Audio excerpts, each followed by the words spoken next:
కూటమి ప్రభుత్వం వచ్చి 4,000 అవుతుంది కదా, ఎలా ఉందంట? చాలా బాగుందన్న. ఏ విధంగా బాగుందంటారు? అన్ని విధాలు బాగుంది. అంటే ఎలాగా? క్లబ్బులు ఉన్నాయి, పబ్బులు ఉన్నాయి, మందు ఉంది, ఇంకేం కావాలి? అంటే ప్రజలకి కావాలంటారా? అవును, మరి అయ్యాక అవి కావాలనే అందరూ ఓట్లు వేసింది.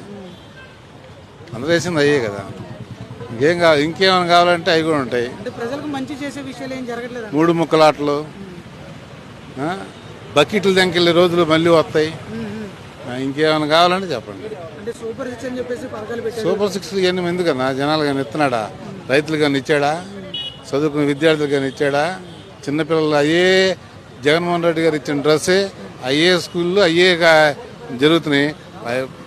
108కి పంచర్ పడితే అది మూలం పడటమే, అంతేగా. అంటే విద్యా వైద్యం చూసుకుంటే గత 5 ఏళ్ళు అలా ఉంది, ఇప్పుడు 4 నెలలు అలా ఉంది. ఇప్పుడు చాలా బాగుంటుంది. నా ఫీజులు కడుతున్నారుగా, తెలుస్తుందిగా, జనాలకు అర్థమవుతుందిగా. అవి బాగుంటాయి కాబట్టి అది బాగుందని చెబుతున్నాం, తప్పే ఉంది. అంటే గత 5 ఏళ్ళు పథకాల విషయంలో గత 5 ఏళ్ళు ఎలా ఉంది, ఇప్పుడు ఎలా ఉంటుంది? గత 5 ఏళ్ళు అరే అప్పుడు బాగోలేదన్న వీళ్ళకి ఓట్లు వేసింది, బాగుంది. ఫీజులు కడతారు, ప్యాకెట్ క్లబ్బులు పెడతారు, అన్నీ బాగుంటాయిగా. ఇంకోటి అనకూడదు నేను, అది తప్పు. అది కూడా జరుగుతుందిగా, ఏంటన్నా? అది వాళ్ళకే తెలుసు, అది వాళ్ళ సొంత హక్కు అది.